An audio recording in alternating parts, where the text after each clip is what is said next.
verse 1 hanggang 21. Pakinggan po ninyo, brothers and sisters, upang nang sa ganon ay tumimo sa inyong buhay, sa inyong puso ang mabuting balitang ito. Nang sa ganon ay makalakad tayo sa daan ng Diyos patungo sa buhay na walang hanggan. Sapagkat kung hindi tayo lalakad sa kanyang daan, ay kapahamakan ang tutunguhin natin. Kaya sa mabuting balitang ito ay ibibigay po sa inyo kung ano po yung mga dapat nating gawin. Ano bang uri ng pagsamba ang meron tayo? Ano bang uri ng pananalig ang meron tayo? Kaya pakinggan po ninyo at sundan po ninyo ang bawat salitang inihahatid sa inyo, bawat mabuting balitang inihahatid ko sa inyo. Narito po ang mabuting balita. Ang sabi po ng sulat ni Pablo, Apostol San Pablo sa mga taga-Roma. Kaya nga mga kapatid, alang-alang sa masaganang habag ng Diyos sa atin, ako'y namamanhik sa inyo. Ialay ninyo ang inyong sarili bilang handog na buhay, banal at kalugod-lugod sa Kanya. Ito ang karapat-dapat na pagsamba ninyo sa Diyos. Huwag kayong umayon sa takbo ng mundong ito. Mag-iba na kayo at magbago ng isip upang mabatid ninyo ang kalooban ng Diyos, kung ano ang mabuti na kalulugod sa Kanya at talagang ganap. Dahil sa kaloob ng Diyos sa akin, sinasabi ko sa bawat isa sa inyo, huwag ninyong pahalagahan ng higit sa nararapat ang inyong sarili. Sa halip, pakalimiin ninyo ang tunay ninyong katatayuan ayon sa sukat ng pananampalatayang ipinagkaloob ng Diyos sa bawat isa sa inyo. Ang katawan ay binubuo ng maraming bahagi at hindi pare-pareho ang gawain ng bawat isa.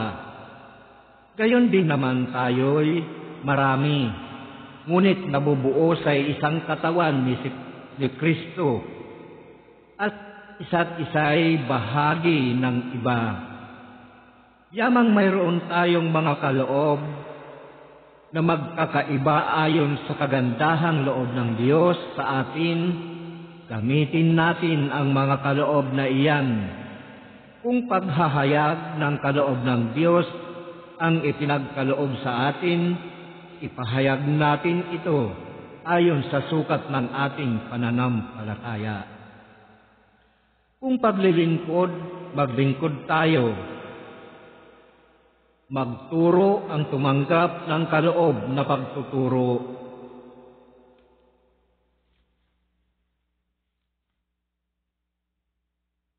At mangaral ang may kaloob ng pangangaral. Kung pag-aabuloy, mag-abuloy ng buong kaya. Kung pamumuno, mamuno ng buong sikap.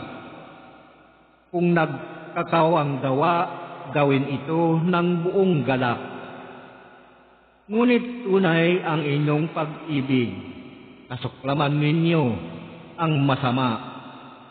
Pakaibigin ang mabuti.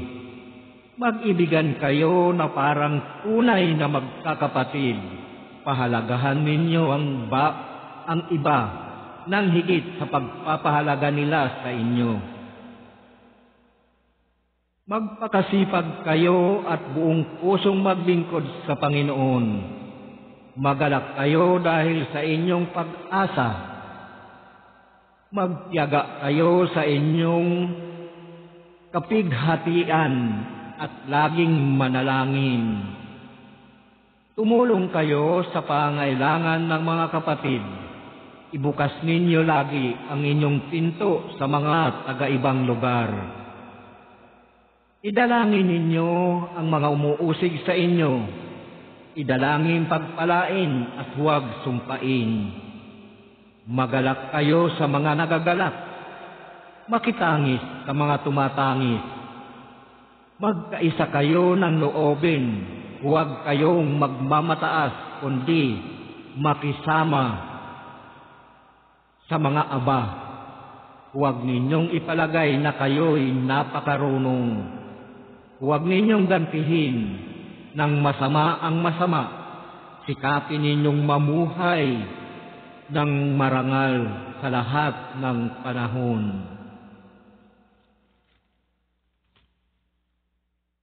Hanggat maaari, makisama kayong mabuti sa lahat ng tao. Mga minamahal, huwag kayong maghiganti. Ipaubaya ninyo iyan sa Diyos sapagkat nasusulat, akin ang paghihiganti. Ako ang gaganti, sabi ng Panginoon. Kaya kung nagutom ang iyong kaaway, pakanin mo. Kung nauuhaw, painumin mo. Sa gayon, mapapahiya siya sa kanyang sarili. Huwag kang padaig sa masama, kundi daigin mo ng mabuti ang masama. Ayan po, brothers and sisters, ang mabuting balita ng Panginoong Hesus. Purihin natin ang Diyos, purihin natin ang Panginoong Hesus.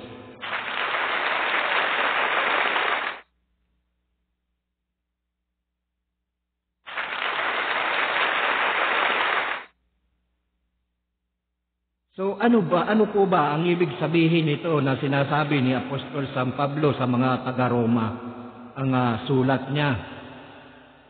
Ano ba ang ibig sabihin? Kaya nga mga kapatid, alang-alang sa masaganang habag ng Diyos sa atin, ako'y namamanhik sa inyo, ialay ninyo ang inyong sarili bilang handog na buhay, banal at kalugod-lugod sa Kanya. Ito ang karapat-dapat na pagsamba ninyo sa Diyos. Napakaganda po, brothers and sisters, ng mabuting balitang ito na isinulat po ni Apostol San Pablo para sa mga taga-Roma. Kung atin pong susundin ang mga utos ng Panginoon, talagang mapapabuti po tayo, brothers and sisters. Sapagkat ang nasasabi, ang kalugod-lugod sa Diyos, hindi yung kalugod-lugod sa tao. Sapagkat iba po ang pagsamba na kalugod-lugod sa tao at iba yung kalugod-lugod sa Diyos. Ano nga ba, brothers and sisters? Anong uring handog o hain ang dapat nating gawin sa Diyos? Ihain natin ang ating sarili, ang pagpupuri sa Diyos. Sapagkat yan po ang kalugod-lugod sa Diyos. Hindi po paghain, hindi po pagsamba na basta mag-sign up cross ka lang, sumamba ka na. Kiniklaim na natin na tayo'y, alam mo, marami sa atin, brothers and sisters, nakakaawa yung mga ganitong kapatid natin na kulang pa sa kaalaman ng katotohanan. Na akala natin pagka pumasok tayo sa templo or sa simbahan or umatin tayo ng mga prayer meeting o mga pagtitipon tungkol sa Diyos, tayo'y banal na, tayo'y tatanggapin na ng Diyos. Hindi, brothers and sisters. Kung hindi nasusulat, ang gumagawa lamang ng kalooban ng aking Ama, ang sabi ng Panginoong Hesus. Kaya marami nakakalungkot sa atin, brothers and sisters. Kaya sa mabuting balitang ito, palagay ko dapat ilagay natin sa ating puso't isipan. So tunghayan po natin, brothers and sisters, sa aklat ng Hebreo, chapter 13, verse 12 hanggang 13. Anong uri ang handog o hain? Hindi po ito hain ng pagkain o anumang bagay or hayop o dugo ng hayop. Hindi po hain kung hindi ang ating sarili na buhay ang dapat nating ihain sa Diyos. Sapagkat Kanya ang buhay na ito, wala tayong magagawa. Ibinigay o pinahiram lang sa atin ang buhay na ito. Kailangan natin ihandog sa Kanya ng malinis at banal. Ayan po ang nararapat na pagsamba. So tingnan natin dito sa aklat ng Hebreo, chapter 13, verse 12 hanggang 16. Upang malubos po yung pagkaunawa natin tungkol sa pagsamba. Hindi po porket nag-sign up cross lang tayo, tinawag natin ang Panginoon bago tayo matulog, sumamba na tayo. Mali po ang panungtunang yan. So tingnan po natin 13,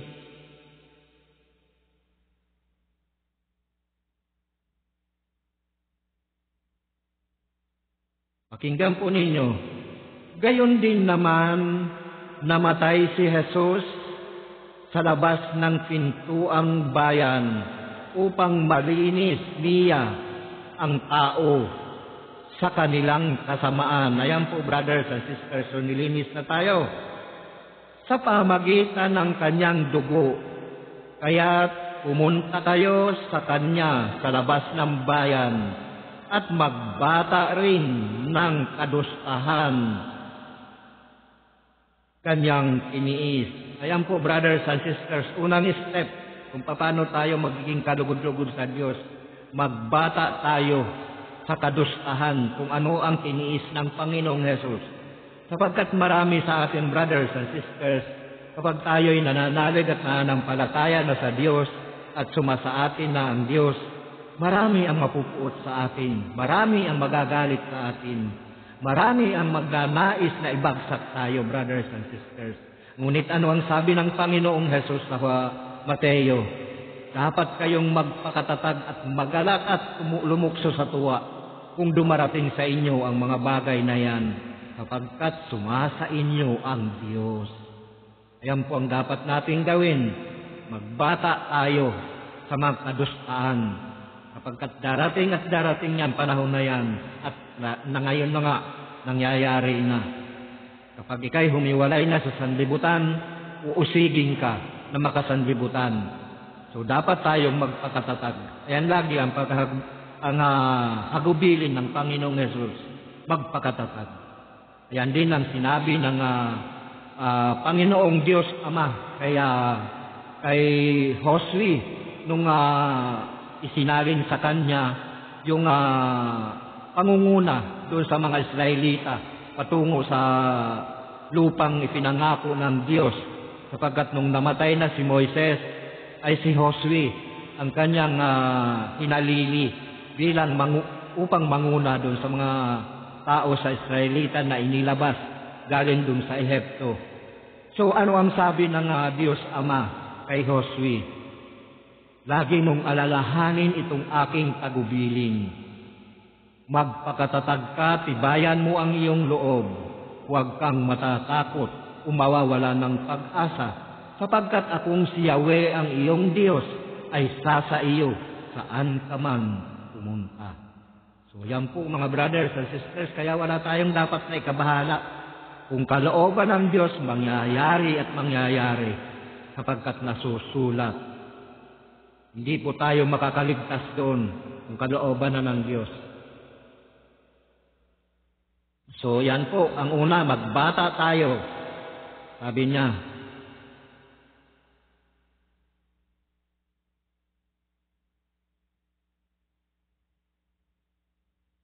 kaya't pumunta tayo sa kanya sa labas ng bayan at magbata rin ng kadustahan kanyang tiniis, sapagkat hindi rito sa lupa ang palagiang bayan natin at ang hinahanap natin ang bayang na masusumpungan sa panahong darating.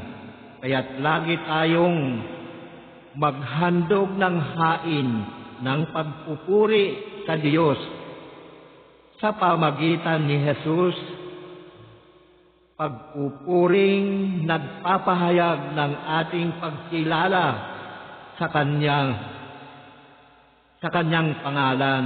Kaya po, ang dapat nating ihandog ay pagpupuri na nagpapakilala, na makilala natin ang kanyang pangalan. Yan po. Kasi marami po sa atin, kilala nga ang Diyos eh. Ganon din ako, nung ako'y nasa sanlibutan pa, kilala ko ang Diyos eh. May mga picture pa nga ako niya sa wallet. Ngunit brothers and sisters, hindi sapat na kilalanin lamang natin ang Diyos kung hindi isa buhay natin, isa puso natin at gawin natin ang dapat gawin na inuutos ng Diyos. Magtiis tayo ng kadustahan, katulad ng tinis ng Panginoong Jesus. Naranasan niyang duraan sa mukha nung siya ay malapit ng ipako sa krus. So yan po ang inihiling, hindi porket nag-sign up cross na tayo, banal na tayo.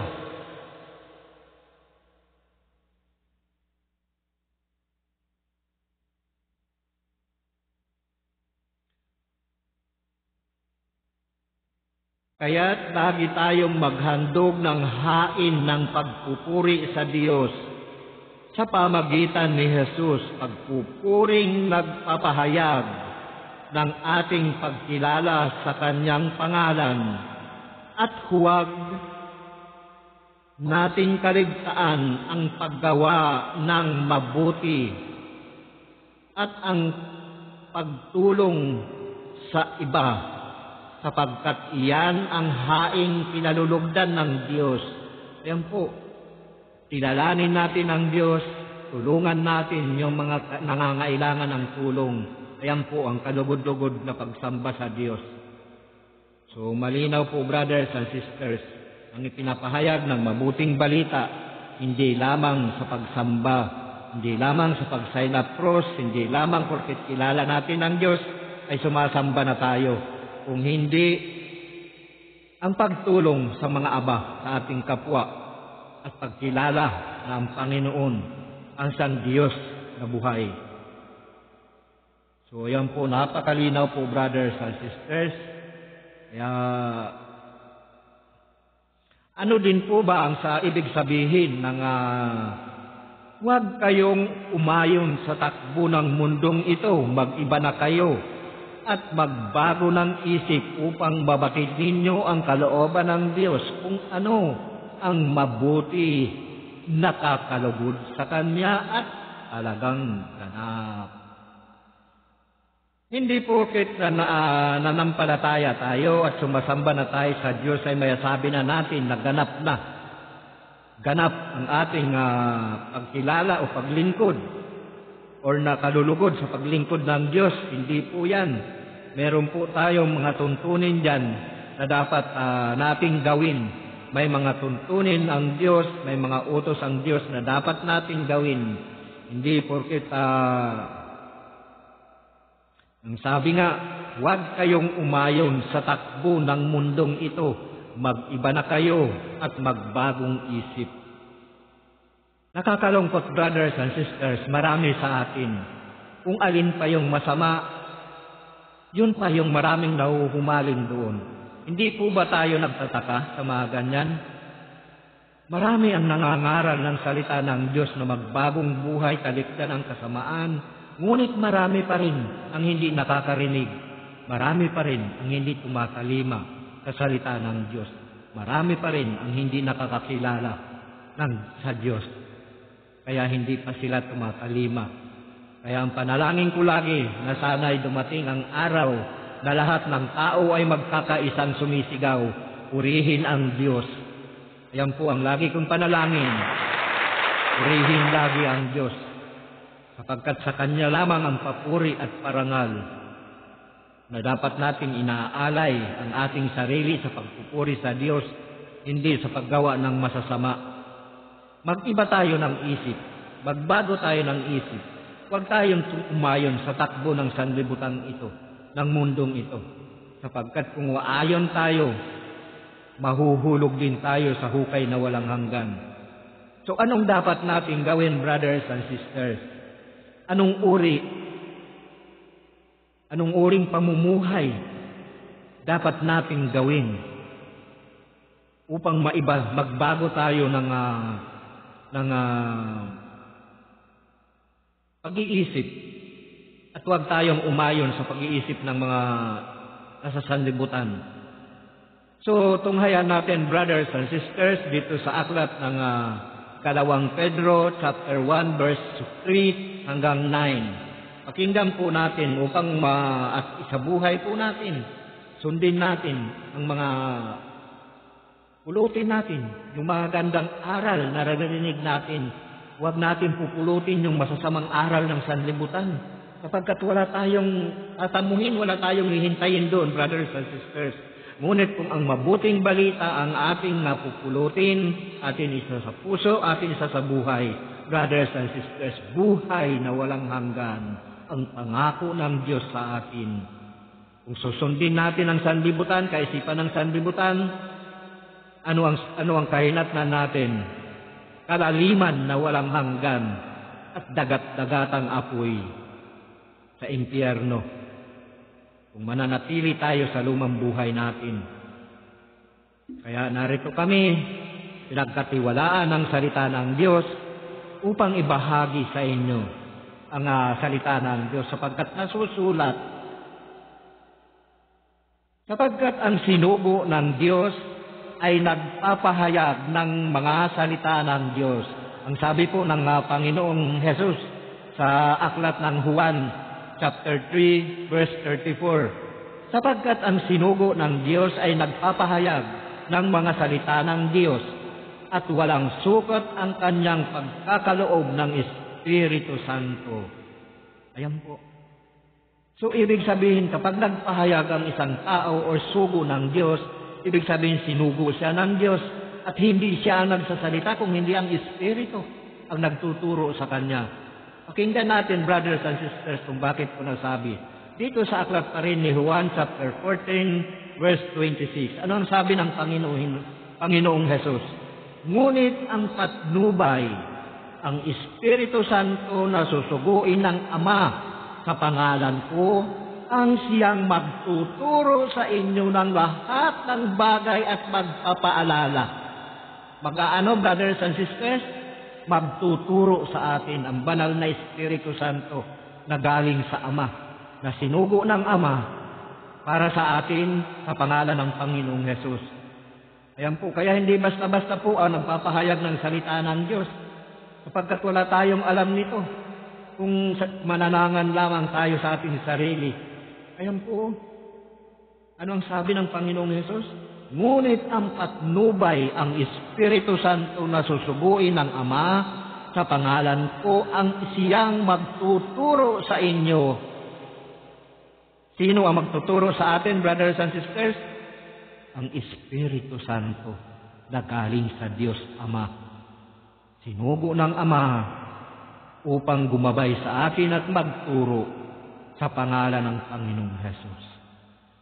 Kala lang natin kasi, ganun na lang kung makapagsalita tayo Palibasa wala tayong nalalaman, mga mangmang. Kaya ganun na lang. Susuguin ng Ama sa pangalan ko. Yan po, magpapaalala ng lahat ng sinabi ko sa inyo. Ayan po, mga brothers and sisters. So, ang kausap po dito ng Panginoong Yesus ay ang mga alagad niya.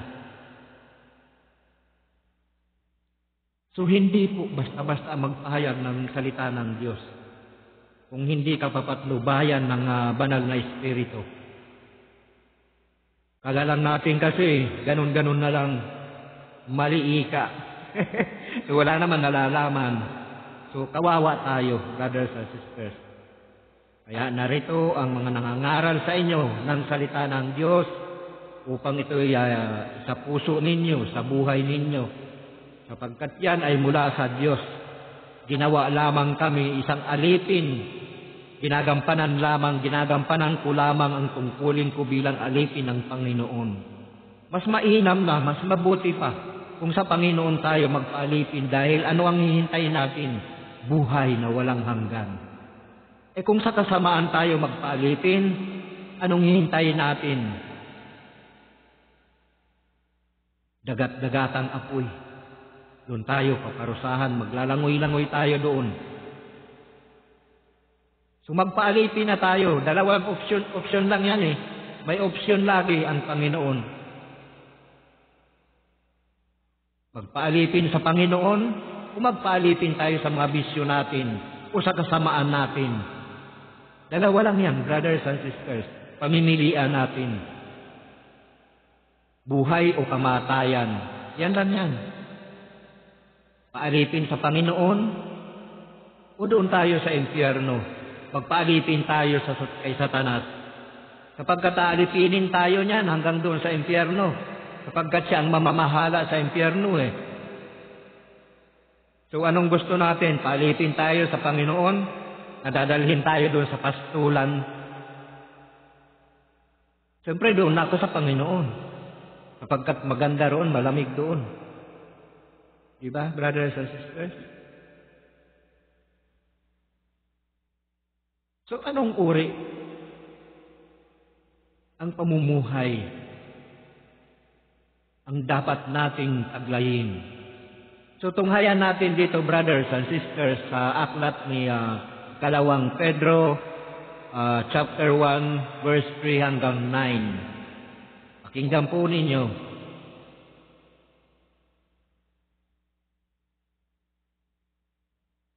Ito po. Tinanggap natin sa pamagitan ng kanyang kapangyarihan ang lahat ng bagay na magtuturo sa atin upang mamuhay ng tapat sa Diyos. Una pa lang yan, brothers and sisters. Ano ang tinanggap natin?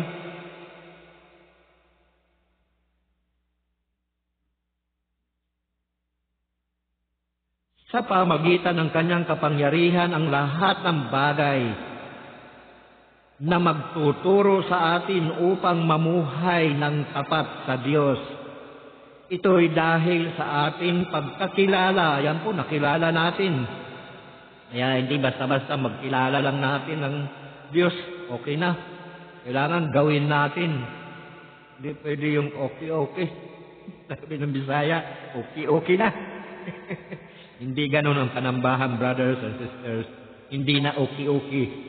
Baka video okay na. So, ayan po. Ano ang sabi?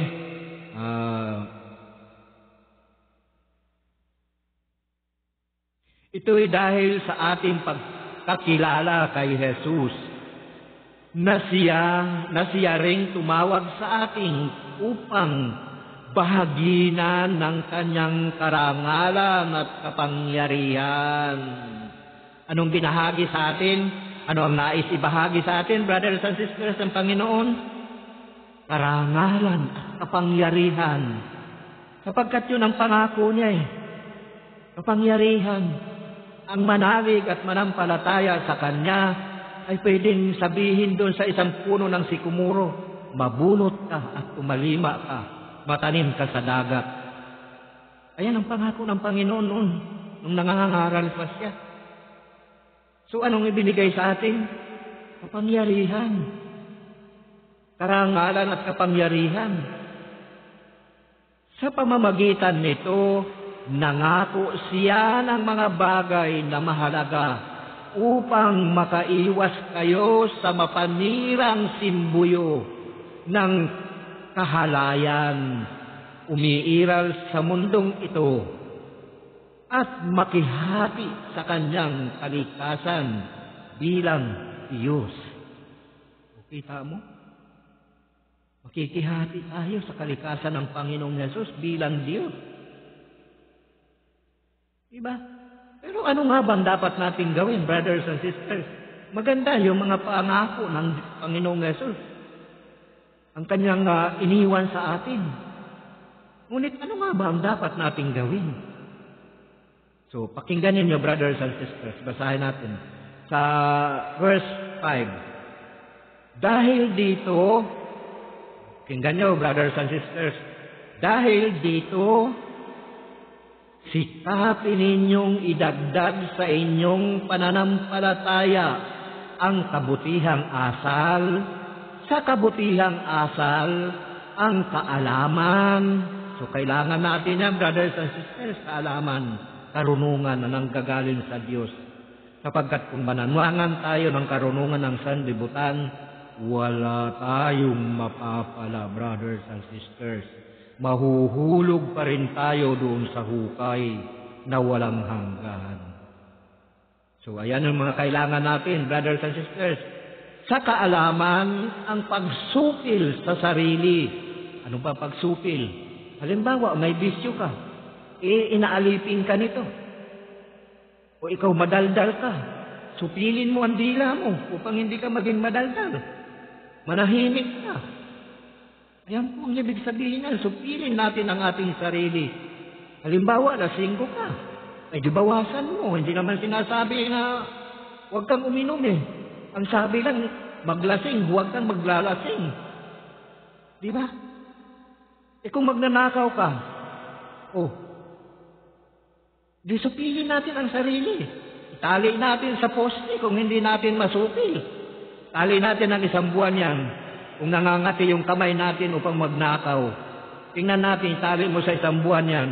Kung makapagnakaw ka pa, tali mo sa poste. Ayan ang pagsupil sa sarili, brothers and sisters. Hindi basta lamang makasamba tayo. Ayan ang dapat nating gawin sa pamumuhay natin. Di ba? So hindi basta-basta ang sumamba. Kailangan natin kasi tayo'y mangmangmang pa nung panahon na hindi pa natin naririnig ang mabuting balita at hindi pa natin natatanggap ang banal na Espiritu Santo na siya magtuturo sa atin, ay mangmang tayo sa salita ng Diyos, sa tuntunin ng Diyos. So pagsupil sa sarili, lahat ng nakagawian natin nung tayo'y nasa sanlibutan pa, supilin natin. Kung ika'y mapagmura, alisin mo na. Kung ika'y matapobre, alisin mo na. Yan ang pagsupil sa sarili. Sapagkat yan ang kalugod-lugod sa Diyos. Sa pagsupil sa sarili, ang katatagan, ayan, dapat, di ba, ano sabi? Magpakatatag tayo sapagkat talagang uusigin tayo ng sanlibutan kapag tayo'y humiwalay sa sanlibutan. Kaya dapat, ang sabi ng magpakatatag kayo. Magpakatatag.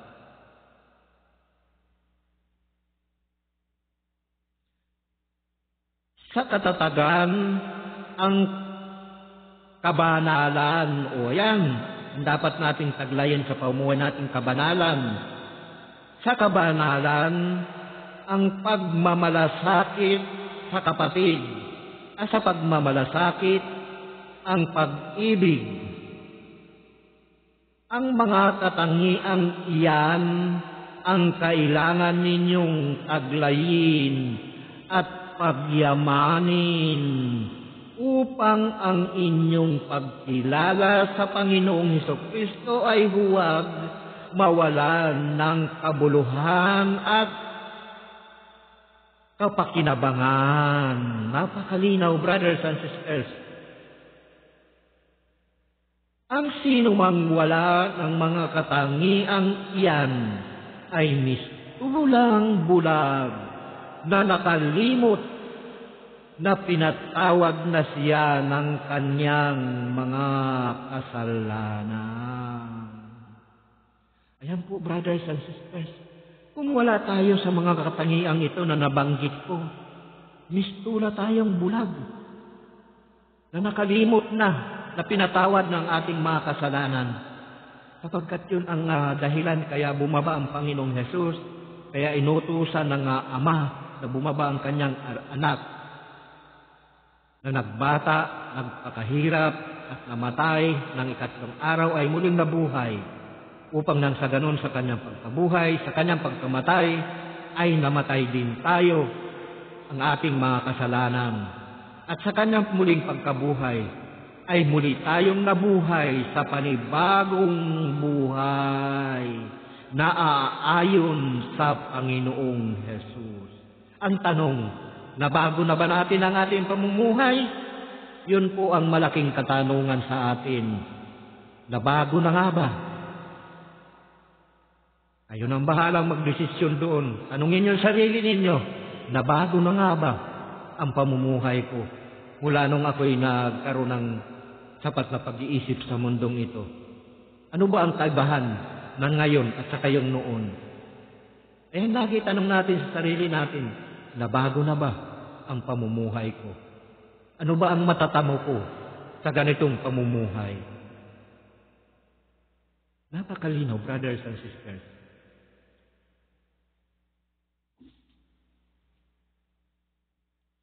So, ano bang matatamo? Ano bang makukuha natin sa pamumuhay natin ng sanlibutan? Wala. Kapahamakan lang, brothers and sisters. Kung mananatili tayo.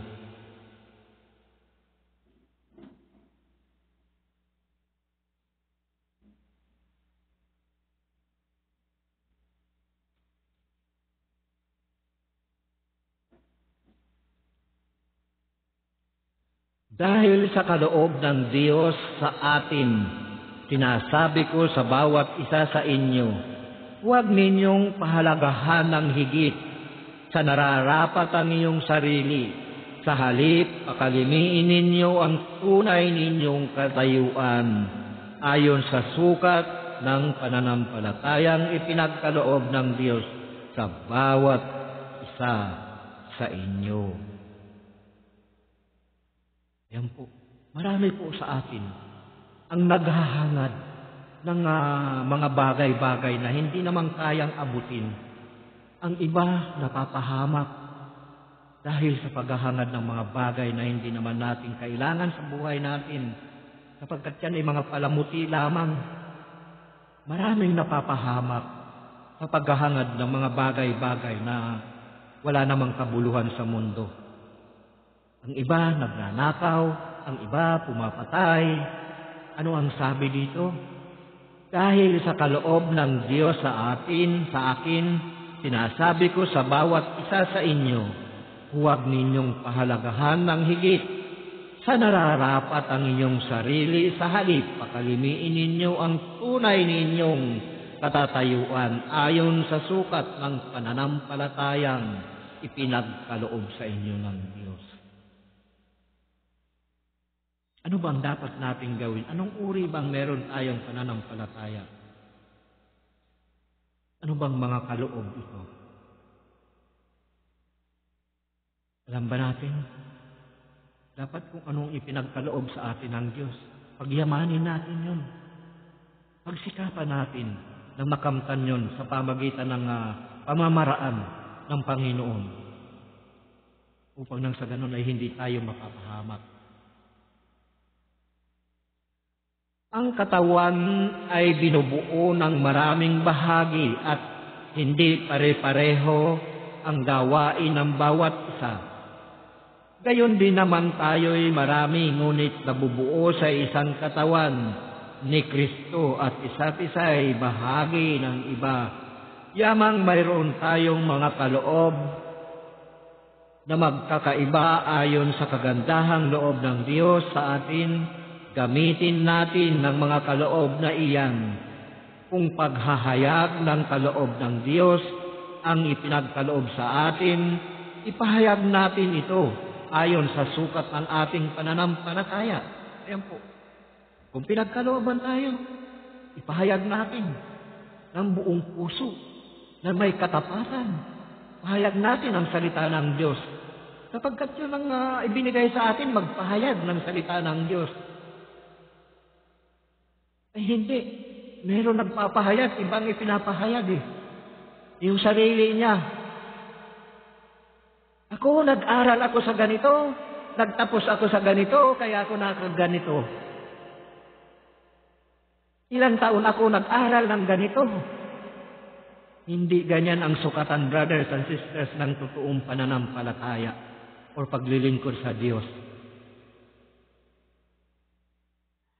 Sapagkat sarili mo lang ang itinataas mo doon. Nasaan na yung nagbigay sa iyo ng karunungan? Ang nagbigay sa iyo ng kaloob? Hindi na nabanggit ang pangalan ng Panginoon. Puro sarili na lang ang itinataas. Puro yung pinagdaanan na lang niya. Puro okay lang sana kung nababanggit ang Panginoon or magpapatotoo siya dahil sa gawa ng mabubuting gawa ng Panginoong Jesus. Wala eh. Taon ang ginugol ko sa ganito, doon sa ganon. Kaya ako nagpapahayag ng ganito, ganon. Puro ganito, ganon na lang. Brothers and sisters, kawawa kayo, mga bulag na taga-akay. Pareho kayong mahuhulog sa hukay. Pati yung inaakay mo, mahuhulog. Kawawa, mahuhulog din sa hukay. Sapagkat kapag bulag ang umakay sa kanyang kapwa bulag, ay pareho silang mahuhulog sa hukay. Kung ipinagkaloob sa atin, ayan po. Yamang mayroon tayong mga kaloob na magkakaiba ayon sa kagandahang loob ng Diyos sa atin, gamitin natin ang mga kaloob na iyan. Kung pagpapahayag ng kaloob ng Diyos ang ipinagkaloob sa atin, ipahayag natin ito.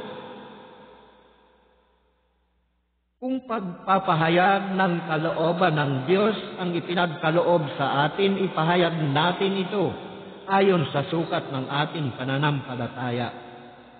Kung paglilingkod, maglingkod tayo. Magturo ang tumanggap ng kaloob na pagtuturo. Yan po, brothers and sisters, kaya hindi basta-basta ito na kala natin kusang nadadampot lang natin yung pagtuturo, pangangaral, pagpapahayag ng salita ng Diyos. At mangaral ang may kaloob ng pangangaral. Kung pag-aabuloy, mag-abuloy ng buong kaya.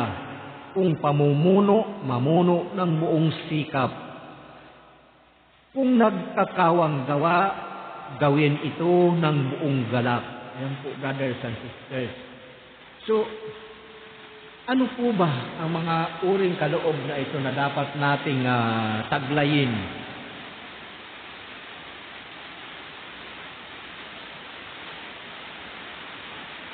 Ano po bang mga kaloob ito? So, tingnan natin dito, brothers and sisters, sa aklat ng unang Korinto, chapter 12, verse 4 hanggang 11. Kung ano po yung mga kaloob ng Diyos na dapat nating taglayin.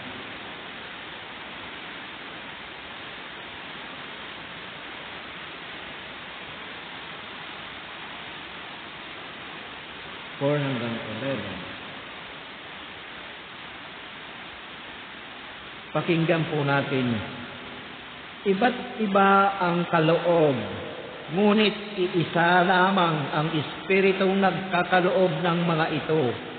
Iba't iba ang paraan ng paglilingkod, ngunit iisa lamang ang Panginoong pinaglilingkuran.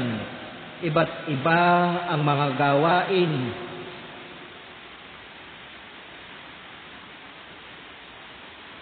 ngunit iisa lamang ang Panginoong pinaglilingkuran. Iba't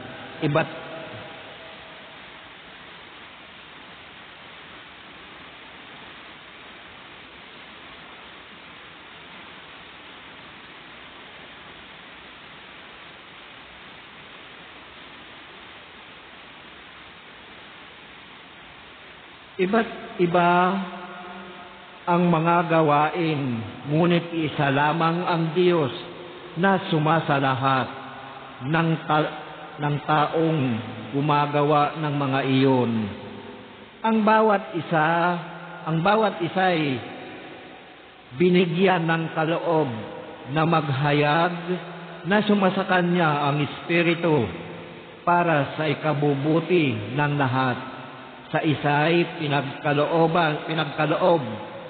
sa pamagitan ng Espiritu ang kakayahang magpahayag ng mga aral ng Diyos. Ayan po mga brothers and sisters, magpahayag. Kaya kung hindi tayo pinagkalooban ng ganito, hindi talaga tayo makakapagpahayag ng salita ng Diyos.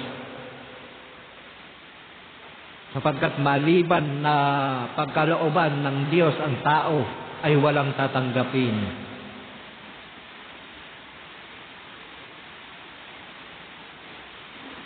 Ang bawat isa'y binigyan ng kaloob ng maghayag na sumasa kanya ang Espiritu para sa ikabubuti ng lahat.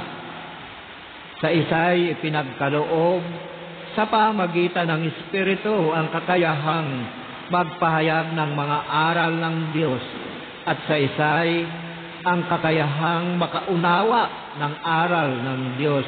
Yan po, kaya kung wala tayong pangunawa, ibig sabihin, hindi tayo pinagkalooban na maunawaan ng salita ng Diyos. Ang isang Espiritong iyan ang nagkakaloob sa iba ng malaking pananalig sa Diyos, at sa iba'y ang kapangyarihang magpagaling sa mga may sakit.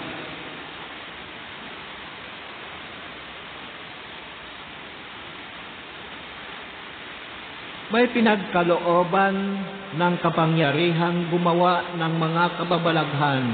May pinagkalooban naman ng kahusayan sa pagpapahayag ng salita ng Diyos at may pinagkalooban din ng kakayahang makakilala kung alin kaloob ang mula sa Espiritu at kung alin ang mula sa masamang espiritu. May pinagkalooban ng kakayahang magsalita sa iba't ibang wika at sa iba namay ang magpaliwanag niyon. Ngunit isa lamang ang Espiritu ang gumagawa ng lahat ng ito at namamahagi ng iba't ibang kaloob ayon sa kanyang maibigan. So, napakalinaw po, brothers and sisters, na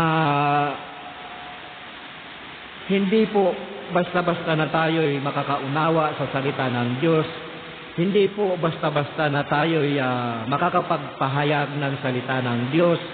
Hindi po basta-basta na tayo'y makakapanalig sa Diyos kung tayo'y hindi pinagkalooban nito. Kung hindi ang Espiritu Santo'y sumasa atin, maliban na hindi na sumaatin ang Espiritu Santo ay hindi natin makakamtan ang mga kaloob ng Diyos na ito. Ngunit may paraan pa, brothers and sisters, upang makamtan natin, upang pagkalooban din tayo ng mga kaloob na ito, na espiritual. Anong dapat natin gawin? Pagsisihan natin ang ating mga kasalanan, magbalik loob tayo sa Diyos. Tanggapin natin na tayo'y nagkasala. Tanggapin na tayo'y naging marumi. Sapagkat lilinisin tayo ng Diyos sa oras na tayo'y magbalik loob sa Kanya at pagsisihan natin at talikdan ang ating mga kasalanan. Ayan po ang gagawin sa atin ng Diyos, lilinisin tayo. Pagkalinis sa atin, bibigyan tayo ng mga kaloob ayon sa sukat ng ating panalig at panampalataya. Kung ano yung kakayahan natin, kung magpahayag ng mabuting balita, or kung magpahayag ng salita ng Diyos, or magpaliwanag ng mga salita ng Diyos.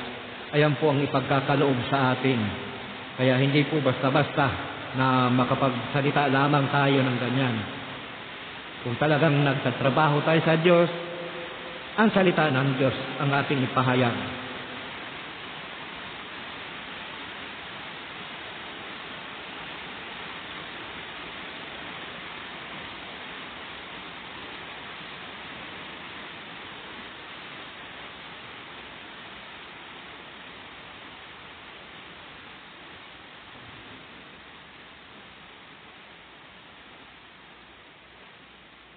Maging tunay ang inyong pag-ibig, kasuklaman ninyo ang masama, pakaibigin ang mabuti, mag-ibigan kayo na parang tunay na magkakapatid, pahalagahan ninyo ang iba ng higit sa pagpapahalaga nila sa inyo.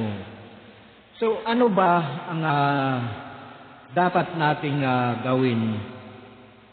Uri ng pag-ibig na dapat nating taglayin sa buhay natin.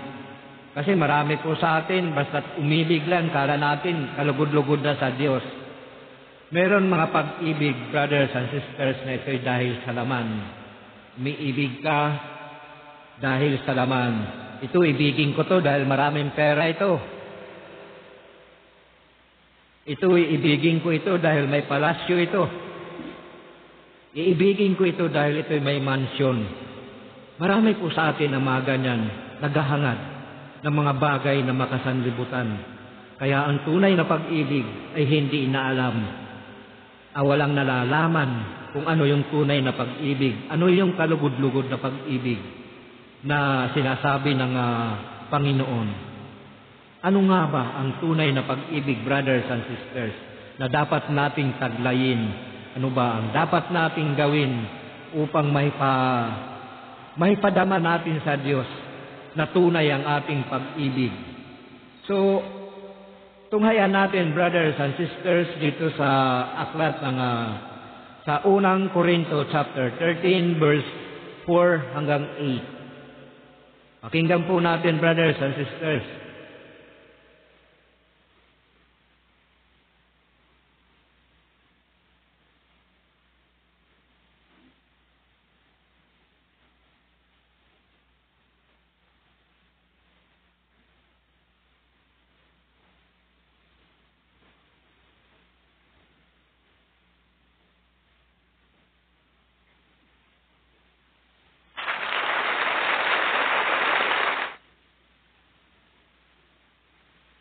Narito po, kung ano po yung dapat, ano po ay yung kalugod-lugod sa Diyos, pag-ibig. Ang pag-ibig ay matyaga at magandang loob. Una pa lang po yan po yung mga dapat nating gawin. Ang pag-ibig ay matyaga at magandang loob. Hindi nananaghili, nagmamapuri, o nagmamataas. Hindi magaspang ang pag-uugali, hindi makasarili, hindi mapaggalit, hindi magagalitin o mapagtanim sa kapwa. Hindi nito ikinatutuwa ang gawang masama, ngunit ikinagagalak ang katotohanan. Ang pag-ibig ay mapagbata, mapagtiwala, puno ng pag-asa at nagtatyaga hanggang wakas. Matapos ang kakayahang magpahayag ng salita ng Diyos, titigil ang kakayahang magsalita sa iba't ibang wika, mawawala ang kaalaman, ngunit ang pag-ibig ay walang katapusan. So yan po, brothers and sisters.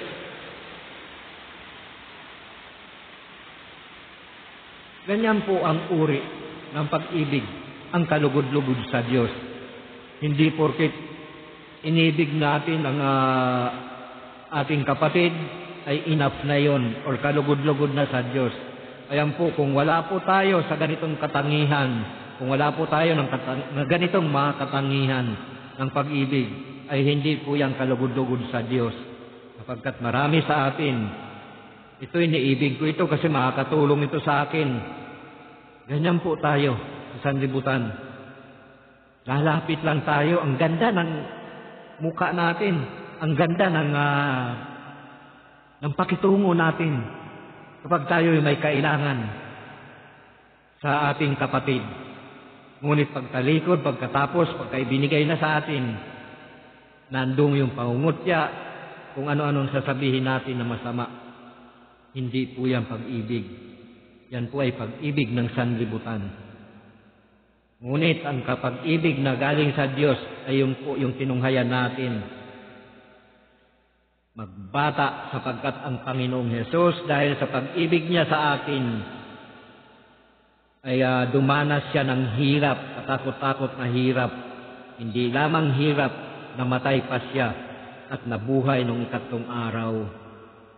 So ganyan po ang dapat taglayin natin na pag-ibig.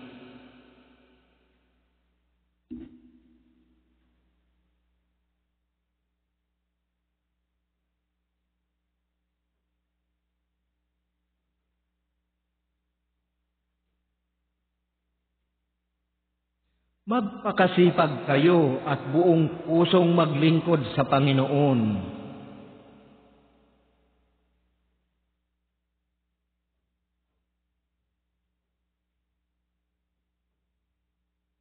Magalak kayo dahil sa inyong pag-asa. Magtiyaga kayo sa inyong kapighatian at laging manalangin.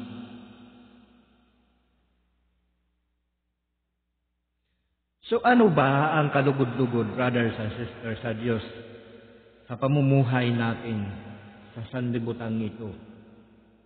Anong uring pamumuhay ang kalugod-lugod sa Diyos? So nais po ninyong malaman, brothers and sisters, tunghayan po natin sa aklat ng unang Tesalonica, chapter 4, verse 1 hanggang 5.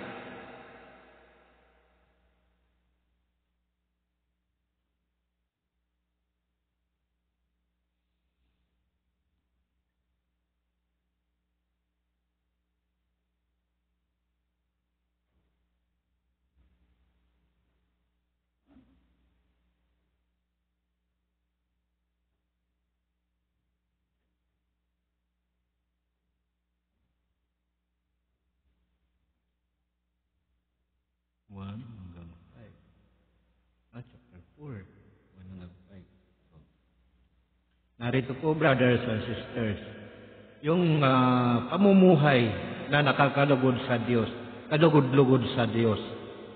Mga kapatid, isa pang bagay ang ipinapayo namin sa inyo sa pangalan ng Panginoong Hesus. Sana'y lalo pang pagbutihin ninyo ang pamumuhay ninyo ngayon, pamumuhay na ayon sa inyong natutunan sa amin, upang kayo'y maging kalugod-lugod sa Diyos. Batid naman ninyo ang mga aral na ibinigay namin sa inyo, buhat sa Panginoon.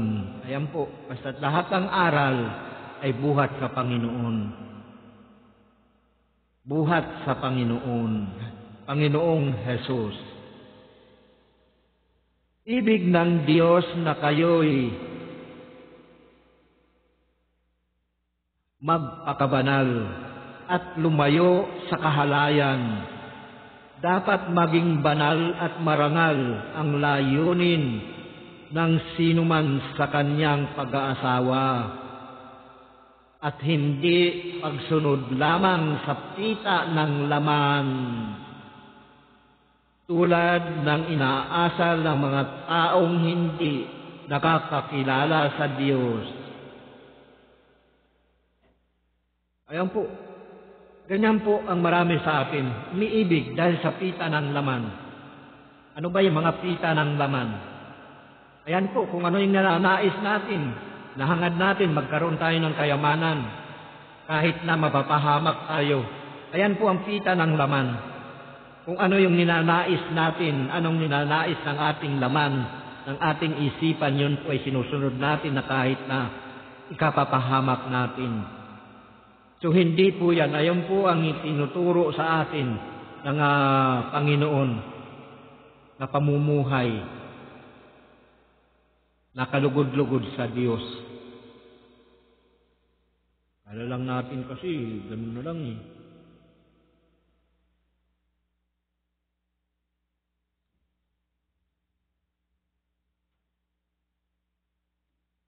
Wala kasi natin, ano na lang, pamumuhay eh. Basta na lang eh. Makapagsalita tayo, kala mo talagang napakarunong na natin eh. Pero pang sarili na naman mga sinasabi.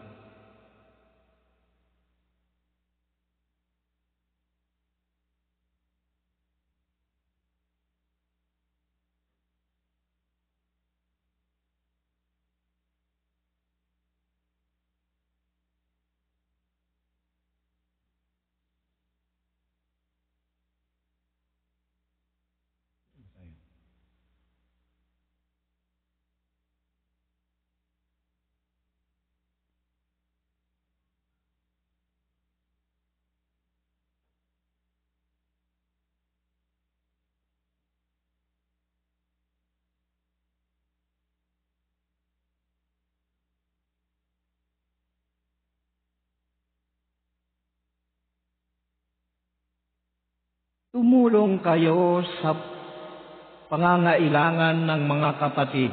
Ibukas ninyo lagi ang inyong pinto sa mga taga-ibang lugar. So ano po ba ang kalugod-lugod sa Diyos na pagtulong natin sa ating mga kapatid? Ito lang ba yung makapagbigay tayo kahit masama ang loob natin? Ay okay na ba sa atin yan? At least, nakapagbigay ako eh. Meron dyan, may nangihingi eh.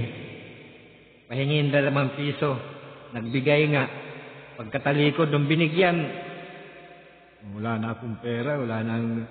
Hindi ganun, brothers and sisters, ang itinuturo ng Panginoon, at hindi natin dapat aglayin ang mga ganyan. Sabi nga, kung tayo'y nagbigay, dapat nating ibigay ng buong puso, nang walang pag-aalinlangan. Sapagkat kung ano ang ibinigay natin, ay higit pa roon ang ibabalik sa atin ng Panginoon. Sabi nga, kung ano yung ginamit natin sa kalan, ay yun din ang gagamitin sa atin. Kung nagbigay tayo ng marami, mas marami tayong aanihin. Kung tayo'y nagtanim ng binhi ng marami, marami tayong aanihin. Ngunit kung kukunti ang ating itinanim, kukunti rin ang ating anihin. Ganun po ang paumuhay. So, tingnan po natin dito sa ikalawang Korinto, chapter 9, 5 hanggang 9.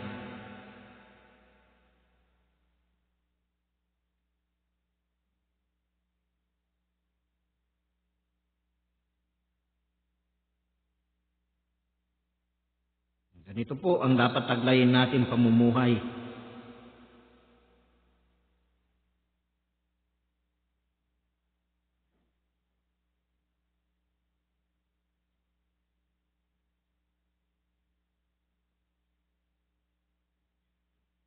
Kaya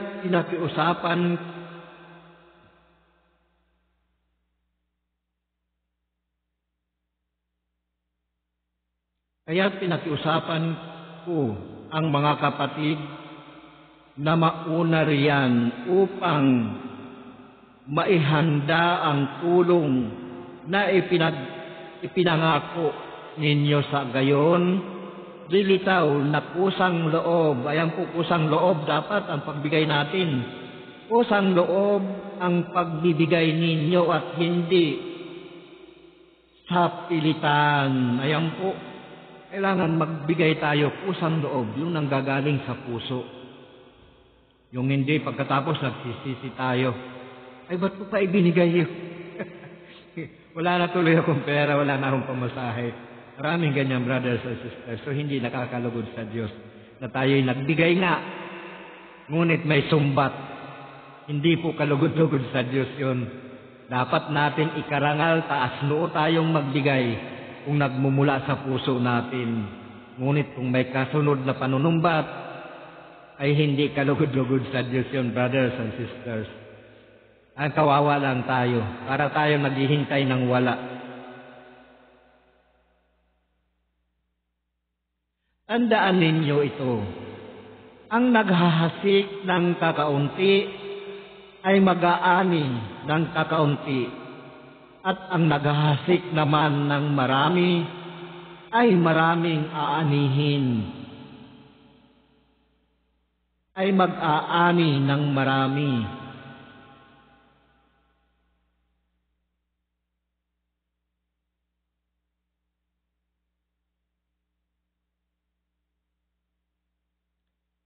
Ang bawat isa ay dapat magbigay ayon sa sariling pasya. Yan po.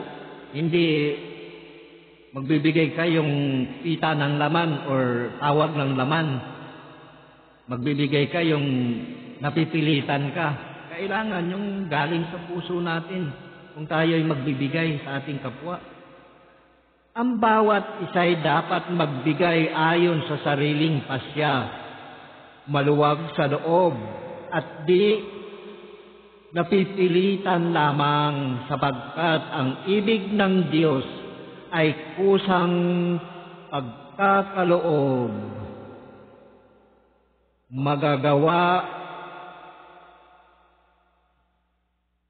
Magagawa ng Diyos na pasaganahin kayo sa lahat ng bagay, higit pa sa inyong pangangailangan, upang may magamit kayo sa pagkakawang gawa. Gayon nga, nang sinasabi ng kasulatan, siya'y namudmud.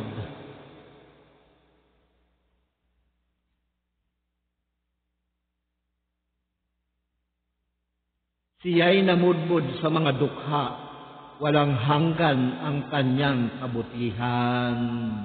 So yan po, alam na natin, brothers and sisters, hindi porket tumulong tayo sapat na or kalugod-lugod na sa Diyos. Kailangan yung pusang loob natin, yung alam natin yung habag nandoon, yung pag-ibig.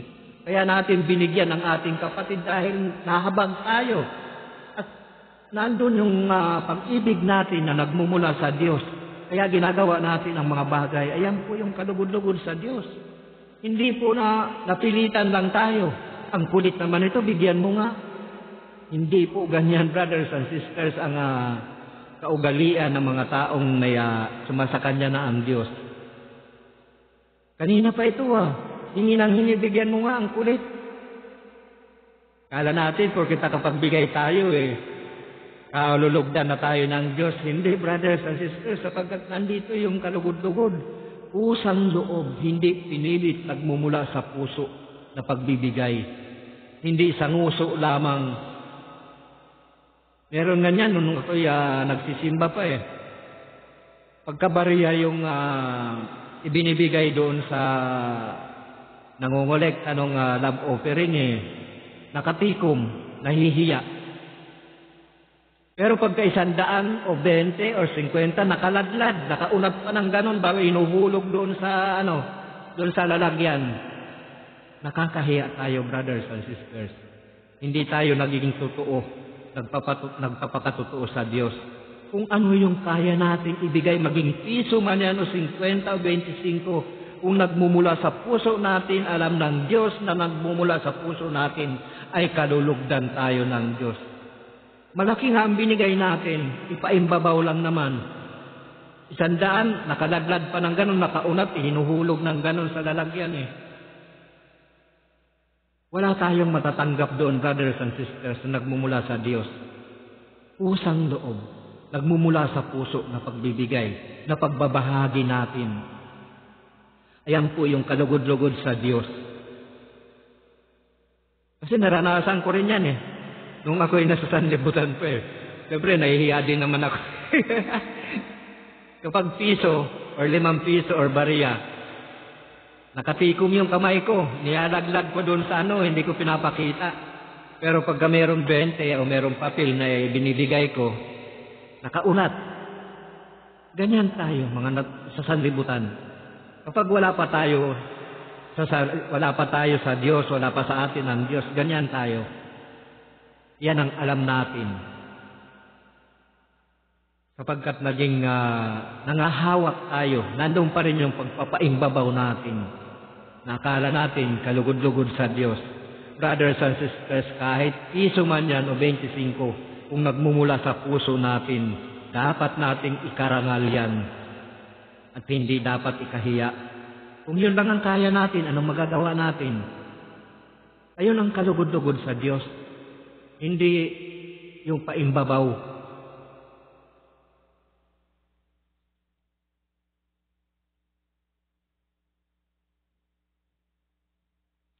So ano po ba, brothers and sisters, anong uri ng ang sabi po dito sa ating idalangin ninyo ang mga umuusig sa inyo. Idalangin, pagpalain at huwag sumpain. Magalak kayo sa mga nagagalak, makitangis sa mga tumatangis. Magkaisa kayo ng loobin, huwag kayong magmamataas, kundi makisama sa mga aba. Kanino makikisama? Hindi sa mga mayaman, sa mga aba. Ano ba yung aba? Ito yung mahihirap na walang kumakalinga. Mga kawawa o kaawa-awa, mga aba. Huwag ninyong ipalagay na kayo'y napakarunong. Huwag ninyong gantihin ng masama ang masama. Sikapin ninyong mamuhay ng marangal sa lahat ng panahon. Marangal ba yung porket pulubi, sisipain na natin, bubuhusan na ng tubig, pagwiwikaan na natin, tatabuyin na natin, marangal bang pamumuhay yan? Nasa atin pa rin, brothers and sisters, ang pita ng laman.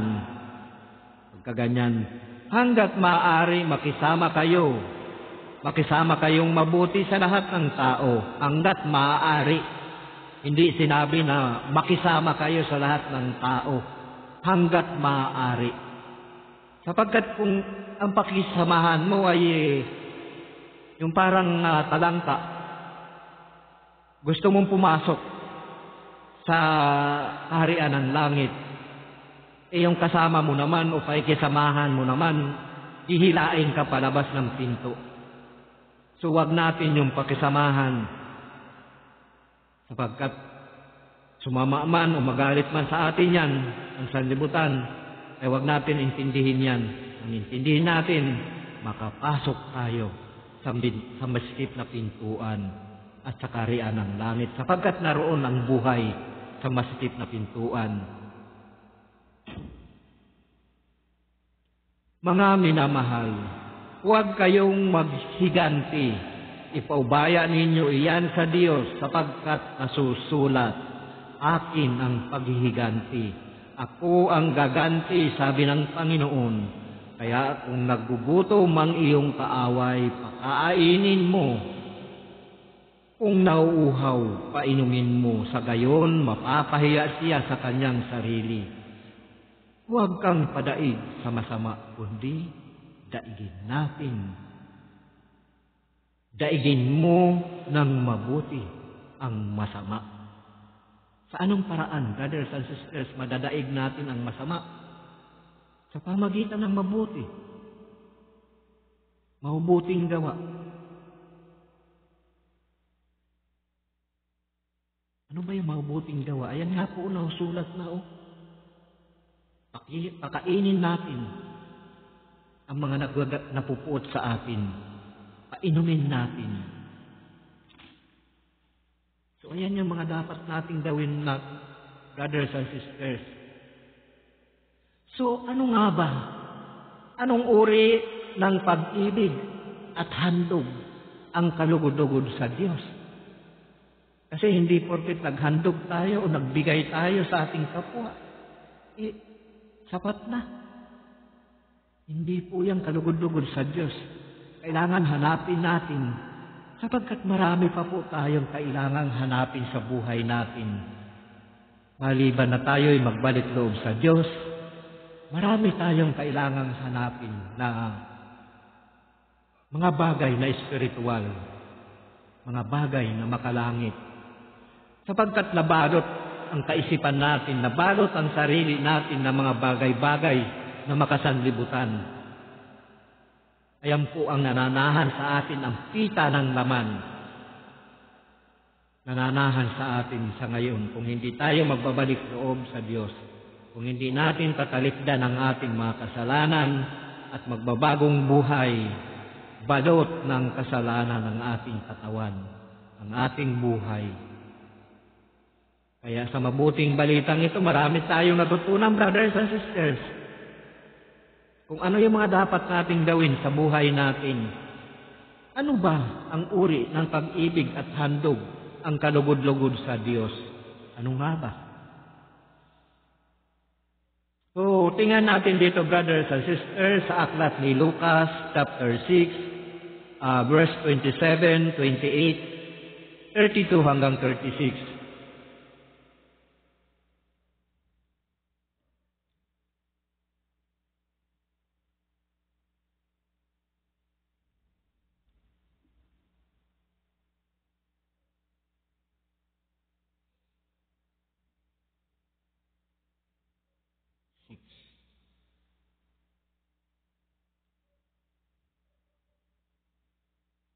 Ano po ba ang sabi ng Panginoong Hesus? Ano po ba yung kalugod-lugod sa Diyos? So, pakinggan po ninyo at sa buhay natin.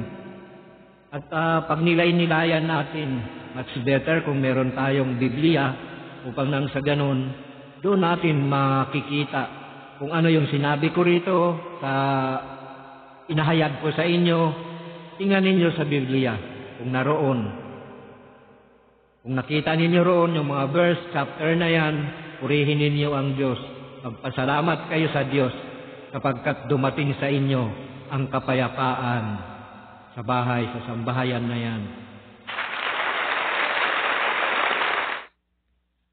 So, tingnan natin dito, tunghayan natin dito sa aklat ni Lucas 27, 28, 32 hanggang 36. Ngunit sinasabi ko sa inyo mga nakikinig, ibigin ninyo ang inyong mga kaaway. Gawan ninyo ng mabuti ang mga napupuot sa inyo. Pagpalain ninyo ang mga sumusumpa sa inyo. Idalangin ninyo ang mga umaapi sa inyo. Ayan po yung mga bagay-bagay na dapat nating gawin Yan po yung kalugod-lugod sa Diyos. Hindi porket nagbigay ka lang, banal ka na. Hindi porket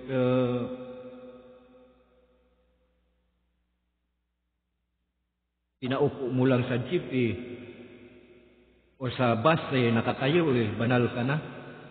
Hindi po yun. walang kinalaman yun. Hindi po yung kalugod-lugod sa Diyos at wala po sa mga ganyang na yan. So ito po ang dapat nating gawin. Ano ang sabi ng Panginoong Hesus? Ngunit sinasabi ko sa inyong mga nakikinig, ibigin ninyo ang inyong mga kaaway, gawan ninyo ng mabuti ang mga napupuot sa inyo, pagpalain ninyo ang mga sumusumpa sa inyo, idalangin ninyo ang mga umaapi sa inyo. Yan po, tingnan natin dito sa 32 hanggang 36. Kung ang iibigin lamang ninyo ay ang mga umiibig sa inyo, ano pang gantimpala ang inyong hihintayin?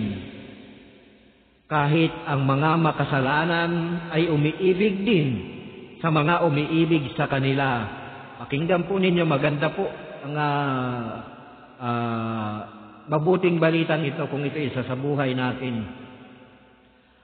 At kung ang gagawan lamang ninyo ng mabuti, ang gumagawa sa inyo ng mabuti, ano pang gantimpala ang inyong hihintayin? Kahit ang mga makasalanan ay gumagawa rin nito. Kung ang pahihiramin lamang ninyo ay ang mga taong inaasahan ninyong makababayad sa inyo, ano pang gantimpala ang inyong hihintayin? Kahit ang mga makasalanan ay nagpapahiram din sa mga makasalanan, sa pag-asang ang mga ito'y makababayad. Sa halip, ibigin ninyo ang inyong mga kaaway at gawan ninyo sila ng mabuti. Magpahiram kayo sa hindi umaasa ng anumang kabayaran, sa gayon malaking gantimpala ang tatamuhin ninyo at kayo'y magiging mga anak ng kataas-taasan, sapagkat siya'y mabuti sa masasama at sa mga hindi marunong tumanaw ng utang na loob. Maging mahabagin kayo gaya ng inyong Ama. Ayan po, brothers and sisters, ang mabuting balita ng Panginoong Hesus. Purihin natin ang Diyos. Purihin natin ang Panginoong Hesus. So, napakalinaw naman, brothers and sisters, na sa tinunghayan natin, na hindi lamang tayo magbibigay sapagkat may inaasahan tayo na makakapagbigay din sa atin. Kaya nga ang sabi yung talinghaga doon sa handaan na inimbitahan yung kanyang yung mga tao lumabas sa lansangan, yung mga alipin upang mag-imbita ng mga tao sapagkat malawak yung pinagdadausan ng piging, ng salo-salo. Kaya pinalabas niya yung mga alipin niya ng isang hari na yun upang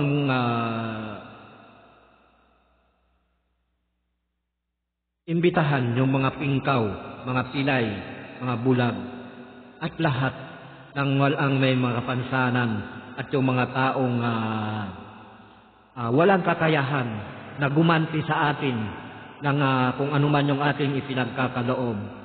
So sa madaling salita, brothers and sisters, ang kalugod-lugod sa Diyos, hindi yung magpapahiram lamang tayo dahil aasa tayo na ito'y makakabayad sa atin. Magbibigay tayo dahil sa ito'y umaasa tayo na ito'y makakapagbigay din sa atin. Ginagawa natin ang mabuti dahil sa alam natin na ito'y makakagawa din sa atin ng mabuti. Hindi po yan ang kalugod-lugod sa Diyos. Ang kalugod-lugod sa Diyos ay yung gagawa tayo ng mabuti sa mga taong walang inaasahan na mahibibigay o hindi natin inaasahan na makakaganti sa atin, sapagkat ano ang sabi? Ang Panginoon ang gaganti anuman ang ating ginawa. Kung mabuti ang ginawa natin sa ating kapwa, of course, mabuti rin ang babalik sa atin. Pero kung masama ang ginawa natin sa ating kapwa, natural masama rin ang babalik sa atin. Ganyan lang po yan. 1 plus 1 lang yan, 11. Ganun lang, brothers and sisters. Napatawa ko lang kayo. Kasi napakadali lang, brothers and sisters. Kung talagang gugustuhin natin na tayo'y magpasakop sa Diyos, kung talagang gugustuhin natin magbalik loob sa Diyos, magagawa natin eh. Kasi nagawa ko eh. Tao lang din ako eh. Na noon din ay akalain ko na hindi ko magagawa ito.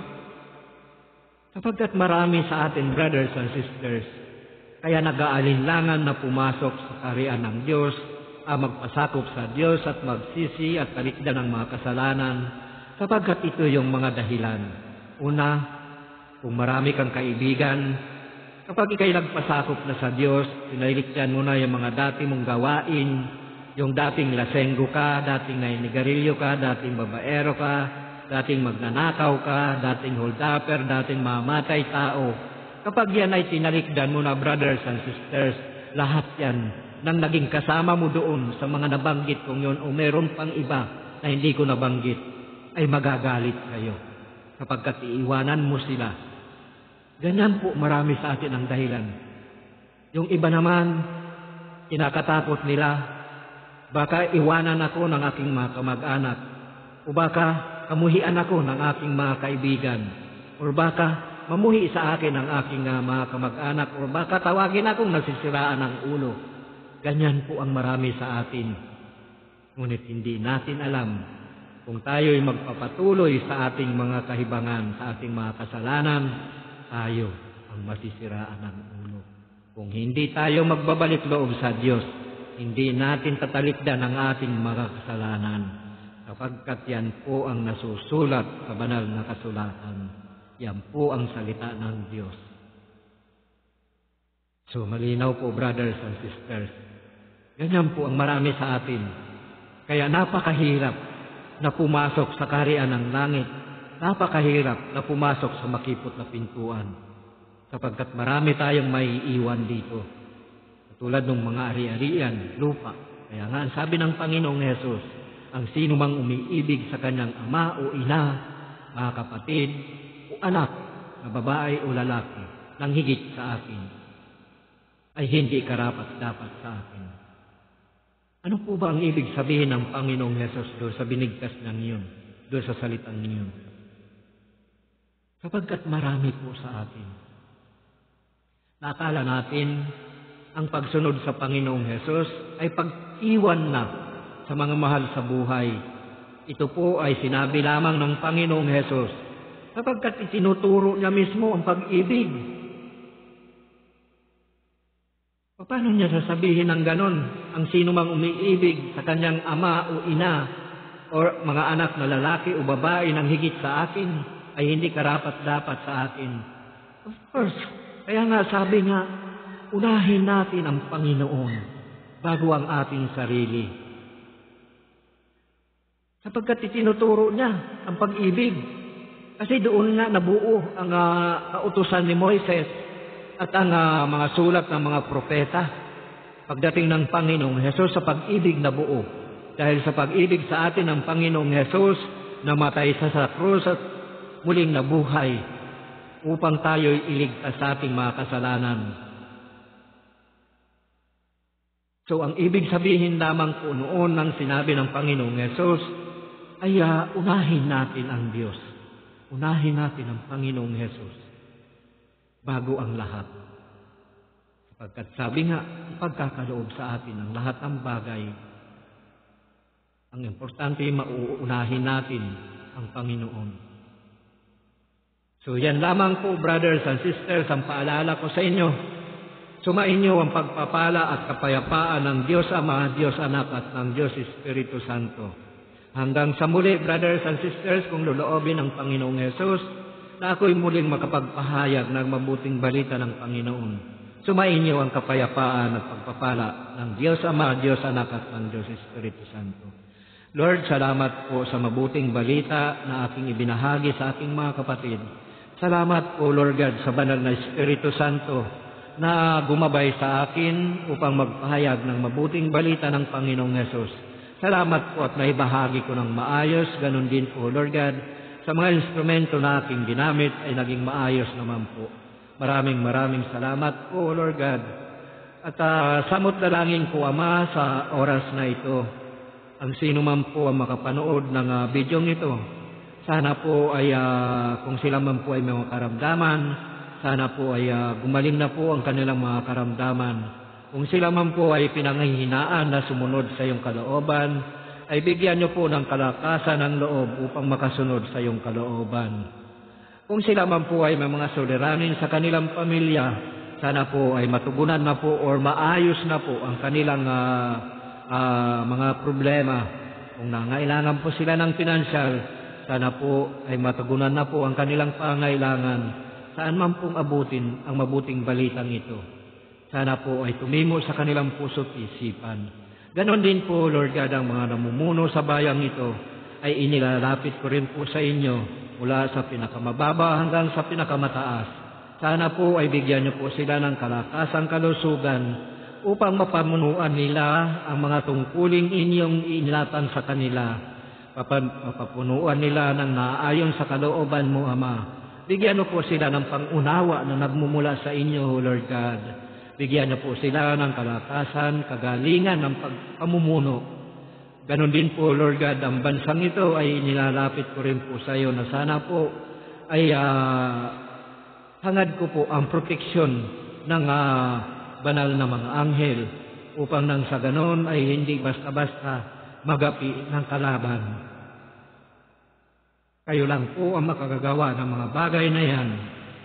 Na po ang lahat ng mamumuno ng bansang ito ay bigyan niyo po sila ng sapat na kalakasang karunungan upang mapagtagumpayan nila ang mga kanilang mga tungkulin at magawa nila ng maayos ang kanilang tungkulin. Bigyan mo po sila ng proteksyon sa kanilang katawan na iyong ipinagkaloob sa kanila, ang buhay na iyong ipinagkaloob sa kanila. Ganon din po sa bansang ito mula sa pinakamababa hanggang sa pinakamataas ay inilalapit ko silang lahat, O Lord God. Bigyan niyo po sila ng katalinuhan na nagmumula sa iyo upang nang sa ganon ay makapamuno po sila ng naaayon sa kalooban mo.